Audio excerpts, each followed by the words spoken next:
जैसे एक नाबाद संख्या है, एक नाबाद संख्या है, नाबाद, लेकिन क्यों? ऐसे महत्वपूर्ण तथ्य जानने के लिए अपने इस वीडियो को लगातार देखते रहेंगे। तो आइए दोस्त, इन सभी संख्याओं को परिभाषित करते हैं। सबसे पहले वास्तविक संख्या। वास्तविक संख्या वे संख्याएं जिन्हें हम संख्या रेखा पर दिखा सकते हैं या दर्शा सकते हैं, ये सभी वास्तविक संख्या होती हैं। जैसे में ये अपनी संख्या रेखा है, यहाँ पर माइनस अनंत, प्लस अनंत जी, 1 2 -1 माइनस।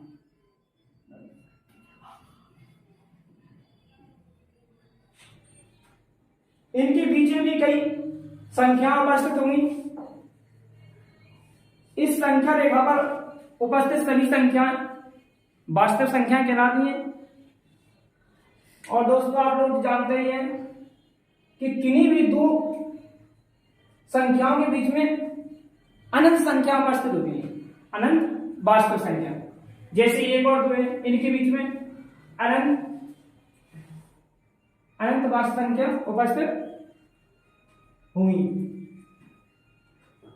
तो आप परिभाषा इसकी लिख सकते हैं कि वे संख्याएं जिन्हें हम संख्या रेखा पर दिखा सकते हैं या दर्शा सकते हैं, वे सभी संख्या वास्तविक संख्या कहलाती हैं। अब वास्तविक संख्या के जितने भी भेद होते हैं, जितनी भी अनेक प्रकार की संख्याएं लिखी हैं, प्राकृत संख्या, यहां से यहां तक परवर्ती संख्या, ये वास्तविक संख्या ही होती है सभी। लेकिन इनमें भी कुछ ना कुछ अंतर रहता है, इसलिए इन्हें अपन ने अलग अलग खंडों में बांटा है। तो प्राकृत संख्या क्या है? जिन्हें हम अपने दैनिक जीवन में गिनती या अपन कह सकते हैं कि गिनने के लिए यूज किया जाता है, वे सभी संख्याएं प्राकृत संख्या कहलाती हैं। कौन सी संख्या कहलाती है? प्राकृत संख्या। जैसे 1 2 3 4 ... कहां तक जाएगी? अनंत। कहां तक जाएगी बेटा? अनंत। ये सभी संख्या प्राकृत संख्या कहलाती है। बात आती है पूर्ण संख्याओं का। तो वे संख्या या आप कह सकते हैं प्राकृत संख्याओं से पहले 0 लगा दिया है। क्या? प्राकृत संख्याओं से पहले 0 लगा दिया है, तो जो भी संख्या हमें प्राप्त होती है वो पूर्ण संख्या कहलाती है। कौन संख्या कहलाती है? पूर्ण संख्या। जैसे 0 1 2 3 4 और अनंत। ये कौन संख्या है? पूर्ण संख्या है। कौन संख्या है? पूर्ण संख्या, पूर्णांक संख्या। पूर्ण संख्या 0 से अनंत तक होती है। उसके बाद है पूर्णांक संख्या, उसके बाद पूर्णांक संख्या। तो यदि इन पूर्ण संख्याओं में या इन पूर्ण संख्याओं में ऋणात्मक संख्या, कौन सी संख्या बेटा? ऋणात्मक संख्या यदि और जोड़ दें या इनके पहले लगा दें, जैसे माइनस अनंत -4 -3 -2 -1 0 1 2 3 4 अनंत। तो परिभाषा क्या होती है इसकी? यदि पूर्ण संख्याओं से पहले या पूर्ण संख्याओं में हम ऋणात्मक संख्या और जोड़ दें, तो जो संख्या प्राप्त होती है उन्हें हम पूर्णांक संख्या कहते हैं। क्या कहते हैं बेटा? पूर्णांक संख्या। अब इसके बाद सम संख्या। इसकी डेफिनेशन इसलिए लिखवा रहा, परिभाषा की जो सरल है थोड़ी। जब यहां पर आएंगे इन संख्याओं तो हम इसकी डेफिनेशन बोर्ड पर भी लिखेंगे, ठीक है? थोड़ा दिक्कत आ रहा है लिखने में या समझाने में। सम संख्या। तो सम संख्या वे संख्या जिनमें 2 का भाग देने से, वे संख्या जिनमें 2 का भाग देने से हमें एक पूर्ण संख्या प्राप्त हो। कौन संख्या प्राप्त हो? पूर्ण संख्या। वे संख्या जिनमें 2 का भाग देने से पूर्ण संख्या प्राप्त हो सम संख्या कहलाती। जैसे 0, 2, 2 से 4, 6, 8 और जी कहां तक जाते हैं बेटा? अनंत तक। तो परिभाषा क्या है? वे संख्या जिनमें 2 का भाग देने से हमें एक पूर्ण संख्या प्राप्त हो सम संख्या कहलाती है। 0 भी क्या है बेटा? सम संख्या है। 0 क्या है? सम संख्या। शायद आप लोगों ने छोटी कक्षा में अभी तक 2 से 4, 6, 8 ये संख्या देखी होंगी।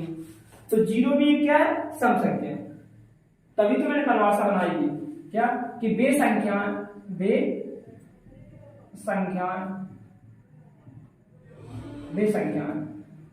जिनमें 2 का भाग देने पर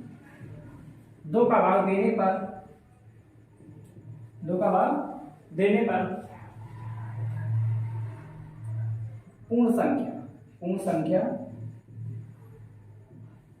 प्राप्त, 2 का भाग देने पूर्ण संख्या प्राप्त। वे संख्या जिनमें 2 का भाग देने पर एक पूर्ण संख्या प्राप्त हुआ। देखो कैसे? 0/2, 0 का अपन 2 का भाग दिया, कितना प्राप्त होगा? कॉमा 2 में अपन ने 2 का भाग दिया, 1 प्राप्त हुआ। 4 में अपन ने 2 का भाग दिया, 2 प्राप्त हुआ। इसी प्रकार ये प्रक्रिया अंत तक जाएगी। ठीक, तो वे संख्या जिनमें 2 का भाग देने से पूर्ण संख्या प्राप्त हो सम संख्या कहलाती है। उसी प्रकार विषम संख्या के बारे में, वे संख्या जिनमें 2 का भाग देने से पूर्ण संख्या प्राप्त न हो, बस इतनी। वे संख्या जिनमें 2 का भाग देने से पूर्ण संख्या प्राप्त न हो विषम संख्या कहलाती है। जैसे 1, 3, 5, 7 कौन सी संख्या होती है बेटा? विषम संख्या। बस थोड़ा वे संख्या जिनमें 2 का भाग देने पर हमें पूर्ण संख्या प्राप्त ना हो विषम संख्या कहलाती है, तथा 2 का भाग देने पर हमें एक पूर्ण संख्या प्राप्त हो वे सम संख्या कहलाती है। इसके बाद आती है भाज्य संख्या। शायद आप लोगों को पता हो, छोटी कक्षा में पढ़ाया हो कि वे संख्याएं जो 2 से विभाजित होती हैं भाज्य संख्या कहलाती हैं। 2 से विभाजित होती हैं भाज्य संख्या कहलाती हैं। तो बेटा 2 में भी 2 का भाग जा रहा है कि नहीं? तो फिर 2 अभाज्य संख्या क्यों है?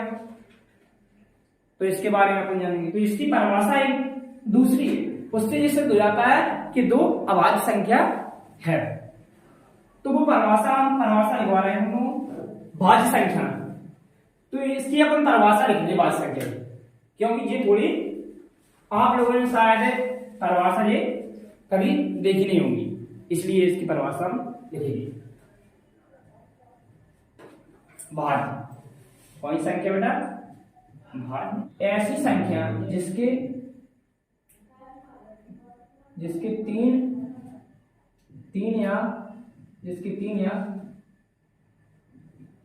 3 से अधिक गुणनखंड, क्यों बेटा? गुणनखंड। ऐसी संख्या जिसके 3 या 3 से अधिक गुणनखंड हो भाज्य संख्या कहलाती है। क्या कहलाती है बेटा? भाज्य संख्या कहलाती है जिसके 3 या 3 से अधिक गुणनखंड हो। अब देखो 2 है, 2 के कितने गुणनखंड है बेटा? 1 और 2। 2 कितने गुणनखंड है? 1, 2, ये 2 गुणनखंड है। कई लोग शायद गुणनखंड नहीं जानते हुए, तो गुणनखंड देखो, वे संख्या जो किसी एक संख्या को विभाजित करें उस संख्या के क्या कहलाते हैं? गुणनखंड कहलाते हैं। जैसे 1 और 2 है, इस संख्या को विभाजित कर रहे तो 2 की क्या है? गुणनखंड। लेकिन 3 गुणनखंड है इसके नहीं है, क्या? 2। तो ऐसी संख्या जिसकी 3 या 3 से अधिक गुणनखंड हो भाज्य संख्या कहलाती है। इसीलिए 2 क्या है बेटा? अभाज्य संख्या। 2 क्या है? अभाज्य संख्या। यहां पे हम लिख सकते हैं जैसे 4, 6, 8, 9 ये सब क्या है? भाज्य संख्या अंदर जाती है। कौन सी संख्या है? भाज्य संख्या बेटा। ठीक, तो इससे सिद्ध होता है कि सबसे छोटी कौन सी बेटा? सबसे छोटी भाज्य संख्या कौन सी है? 4। कहीं पेपर में आता है सबसे छोटी भाज्य संख्या, उसमें ऑप्शन में 2, 1 या 4 रखा हो, तो कौन सी संख्या सबसे छोटी भाज्य संख्या? 4। अब आती है अभाज्य संख्या। कौन सी संख्या बेटा? अभाज्य। अब आती है अभाज्य संख्या। तो अभाज्य संख्याओं में वे संख्याएं, अभाज्य संख्या शायद आप लोगों ने सुनी होगी छोटी कक्षाओं में कि जिनमें 2 का भाग ना जाए अभाज्य संख्या कहलाती है, या वे संख्याएं जो स्वयं और 1 के अलावा किसी से न कटे, कौन सी संख्या कहलाती है? अभाज्य संख्या। ये परिभाषा बहुत ज्यादा सुनी होगी। अगर वो ये परिभाषा हो तो इसकी एक क्या है ना? ये भाज्य है ना और ना अभाज्य, क्योंकि उसका रीजन इस संख्या से क्लियर हो जाता है। ऐसी संख्या जिसके केवल 2 गुणनखंड हो। कितने हो बेटा? 2 गुणनखंड। ऐसी संख्या जिसके केवल 2 गुणनखंड हो। कितने? 2, केवल 2, न ज्यादा और न कम, वे संख्या अभाज्य संख्या जिसके केवल 2 गुणनखंड हो। जैसे 2 गुणनखंड बेटा 1, 2, 3 गुणनखंड 1, 3, 5 गुणनखंड 1, तो ऐसी सभी संख्या यहां लिख सकते 2, 3, 5, 7, 11, 13 और फिर ऐसे कहां तक, क्योंकि इसकी केवल 2 गुणनखंड है। या तो इसमें स्वयं का भाग जाएगा या 1 का, लेकिन अपन ये परिभाषा ही दे सकते हैं। अगर लोगों ने ये परिभाषा दे दी कि स्वयं और 1 के अलावा किसी से भाग ना हो, अब अगर उनको ये परिभाषा दे तो फिर 1 भी अभाज्य संख्या की श्रेणी में आता कि वो भी स्वयं और 1 के अलावा किसी से तो नहीं हो रहा, तो क्या है? अभाज्य संख्या की श्रेणी में। लेकिन उसे अपनी बुकों में क्या दर्शाया गया? ना एक अभाज्य और ना भाज्य। तो इसके लिए ये दोनों परिभाषाएं शुद्ध मानी जाती है। ऐसी संख्या जिसके केवल 2 गुणनखंड हो अभाज्य संख्या कहलाती है, और ऐसी संख्या जिसके 3 या 3 से अधिक गुणनखंड हो। अब इसमें देखो 3 या 3 से अधिक गुणनखंड बोला जाता, जिस 4 है तो 4 के 4 वाई गुणनखंड, 1 2 हुआ 1 हुआ, या 6 तो 6 भी 6 3 2 1, इसमें 3 है और इसमें 4 है, इसलिए एक ना तो भाज्य संख्या और ना अभाज्य। हाँ, इसमें आप देख सकते 2 एकमात्र ऐसी संख्या है जो समअभाज्य है। कौन? बाकी जितनी भी संख्याएं हैं सब अभाज्य संख्या। ठीक है, अब आते हैं अपन सहअभाज्य संख्या। नोट करना हो नोट कर लो, स्क्रीनशॉट ले लो। तो सहअभाज्य संख्या बेटा जोड़ा में होती है। कैसी होती? जोड़ा में।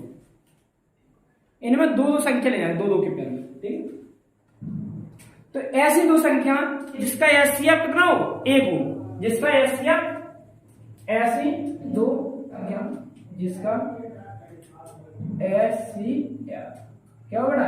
एचसीएफ जिसका एचसीएफ कितना होगा? सीएफ एक हो, जिसका एचसीएफ कितना हो? 1 हो।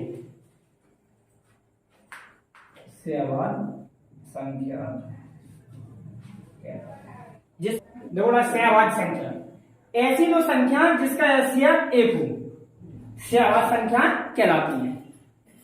और ध्यान रखना ये संख्या जोड़े में होती है। किसमें होती है? जोड़े में। 1, 3 जैसे 2,5, 5,7, या अपन कह सकते हैं 3,8। ये सभी क्या है? सहभाज्य संख्या है, क्योंकि इन दोनों संख्याओं का एलसीएम को ले तो केवल एक निकलेगा। जैसे और लिखो थोड़ा 33,37 क्या है? सहभाज्य संख्या। ये अपन कह सकते हैं कि कोई भी लगातार दो संख्या सहभाज्य संख्याएं होती हैं। कोई भी उठा लो, जितनी भी संख्या होती हैं सारी संख्या, लेकिन होना चाहिए लगातार। कोई भी लगातार दो संख्या सहभाज्य संख्या होती है। कहीं कोई पूछता है कि लगातार दो संख्याओं का एलसीएम, क्रमागत दो संख्याओं का एलसीएम डॉट डॉट होगा, क्या होगा? 1, क्योंकि लगातार ऐसे 5,6 इनका एलसीएम कितना है? 1। एलसीएम कितना है बेटा? 1। तो बे संख्या कौन सी है? सहभाज्य संख्या। आप आते हैं परमेय संख्या।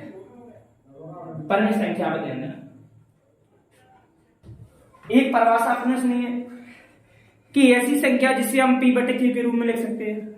ऐसी संख्या जिसे हम p बटे q के रूप में लिख सकते हैं जहां q बराबर ना हो 0, q बराबर नॉट इक्वल टू 0। तो ये संख्या परमेय संख्या कहलाती है। लेकिन एग्जाम्पल पूछ रहा है तो फिर कैसे बताओगे? तो उसके लिए हाँ आप लोगों को एक अलग से परिभाषा देती है, ठीक है, जिससे क्लियर हो जाएगा कि संख्या कौन सी होती है। ठीक है, परमेय संख्या ऐसी संख्या, ऐसी संख्या जिन्हें हम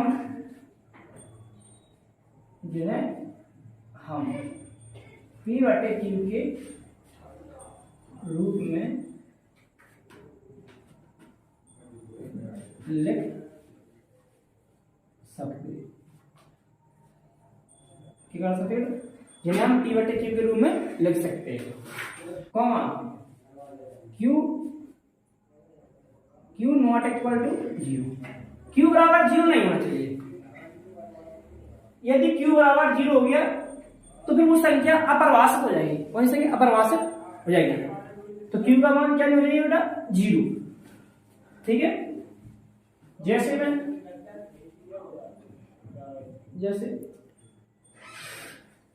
कोई भी पूर्णांक संख्या ले लो, जितनी भी पूर्णांक संख्या है सब कौन से नहीं? परमेय संख्या होती है। और पूर्णांक के अलावा कुछ और भी संख्या होती है, जैसे 0 तो 1, 2, 3, ये तो है ही परमेय संख्या। इनके अलावा जैसे 3/4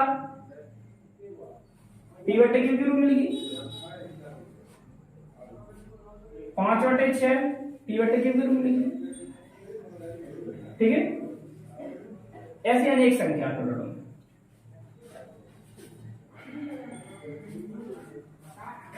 इसकी एक परिभाषा और होती है, इसे देख कि ऐसी संख्या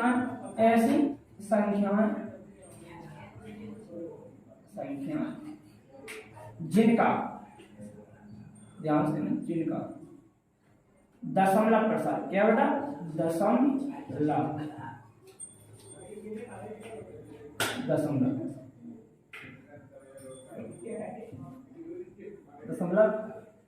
प्रसार कैसा हो बेटा? शांत या शांत या अशांत आवृत्ति।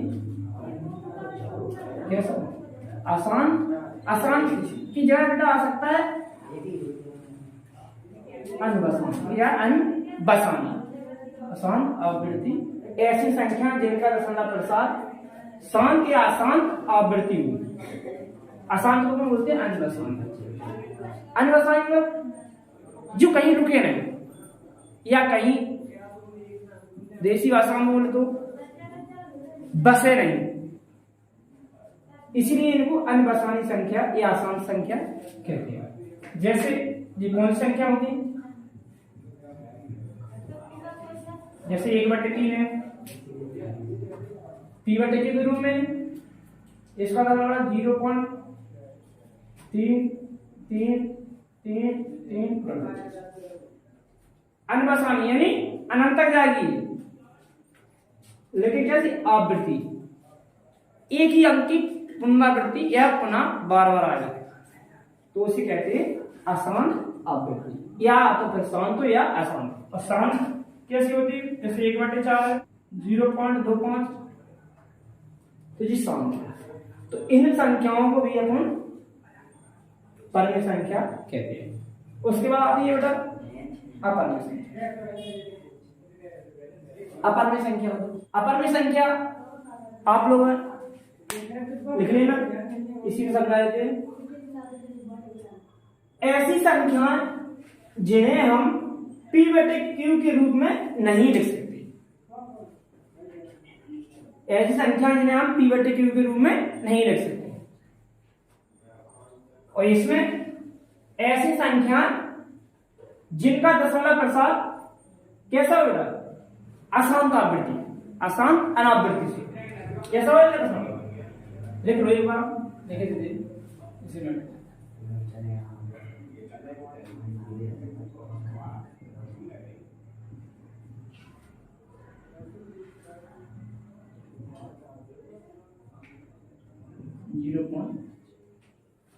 अपरम संख्या,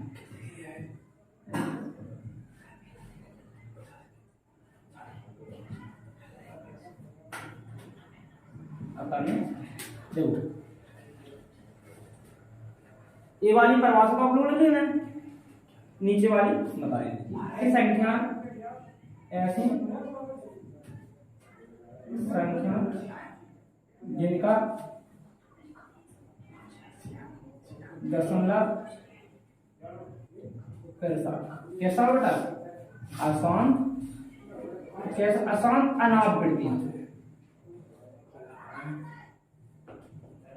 अशांत आवृत्ति होगी, अशांत अनावृत्ति। अब यहाँ आवृत्ति, तो यहाँ इतना सा डिफरेंस है। इसमें अशांत आवृत्ति यानी आवृत्ति का मतलब है कि कोई भी अंक रिपीट होना, और यहाँ अशांत अनावृत्ति, अनावृत्ति का मतलब है रिपीट तो हो रहा है लेकिन एक ही अंक बार बार रिपीट नहीं होगा।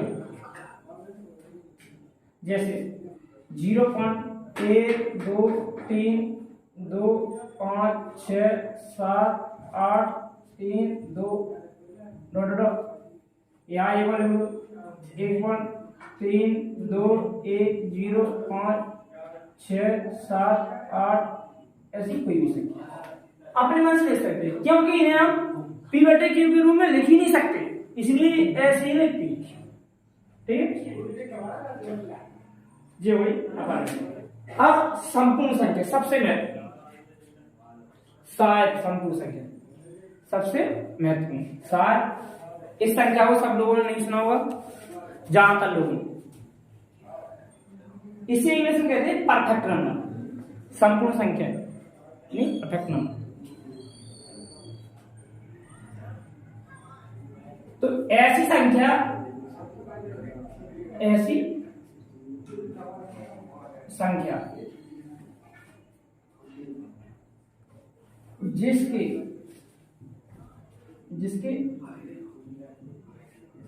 गुणनखंडों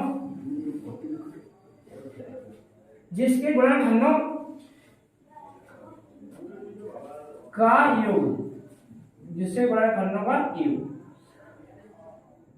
उस संख्या का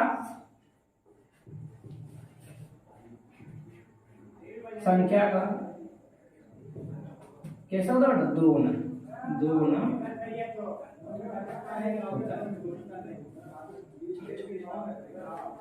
ऐसी संख्या जिसके गुणनखंडों का योग उस संख्या का दोगुना होता है, संपूर्ण संख्या कहलाती है। कहलाती, कौन सी संख्या कहलाती? समपूर्ण कहलाती। जैसे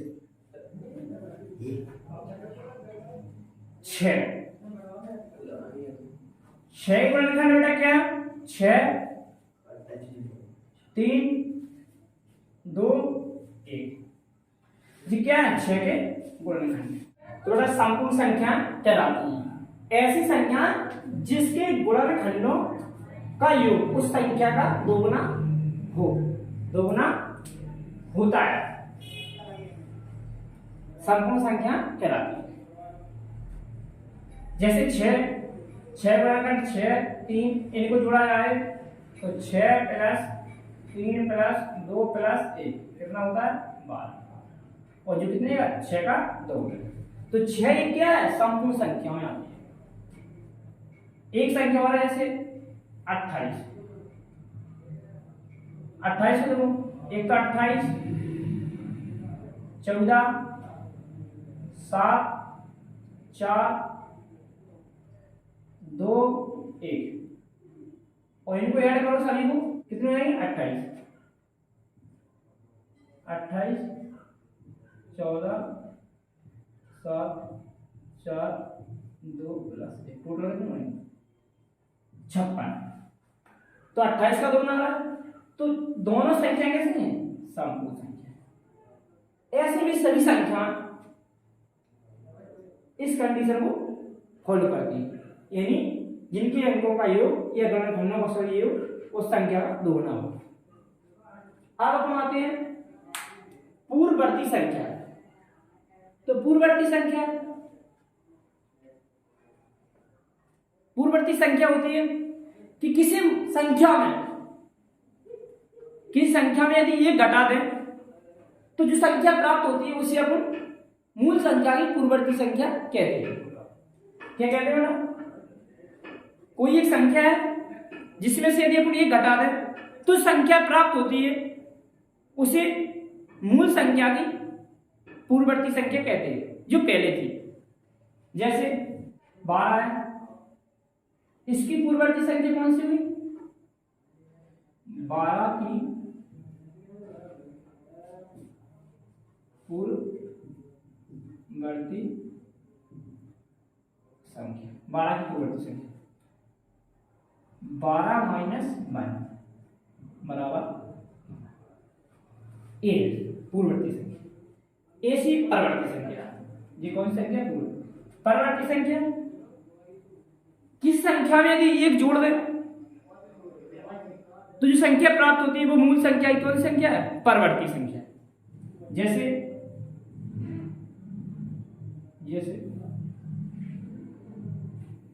12 की परवर्ती संख्या 12 + 1, जी 12 की ये पूर्ववर्ती और ये परवर्ती। अब आती है काल्पनिक संख्या, इसे स्क्रीनशॉट ले लो इसका। काल्पनिक संख्या बेटा ऐसी संख्या जिसे अपन संख्या रेखा पर नहीं दिखा सकते, यानी अपन केवल इसकी कल्पना कर सकते हैं, उसे अपन काल्पनिक संख्या कहते हैं। इन्हें अपन कहीं ना कहीं दिखा नहीं सकते, संख्या रेखा पर बिल्कुल नहीं, ठीक। जिनके कहते हैं काल्पनिक संख्या। जी अपनी 11वीं क्लास में मैथ्स में इसका प्रयोग हुआ। एक चैप्टर है कॉम्प्लेक्स नंबर से, समस्त संख्या के नाम से। इसे ही अपन क्या कहते हैं? समस्त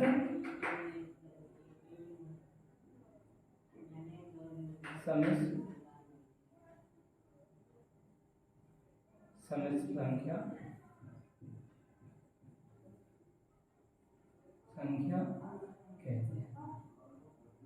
काल्पनिक संख्या या समस्त संख्या, ठीक है। या इससे ना देखो, अभी काल्पनिक लिख लो, इतना है, समस्त संख्या बाद में लिख लो, ठीक। काल्पनिक जैसे में रूट -2 -4 -6 कोई भी संख्या अंडर रूट में माइनस में हो, कौन सी संख्या कहलाती है? काल्पनिक संख्या। ठीक है, तो इसी के साथ आज की वीडियो का अंत होता है, और वीडियो से जुड़े रहिए, क्योंकि ऐसे कई महत्वपूर्ण तत्वों के बारे में हम आपको प्रत्येक वीडियो में बताएंगे।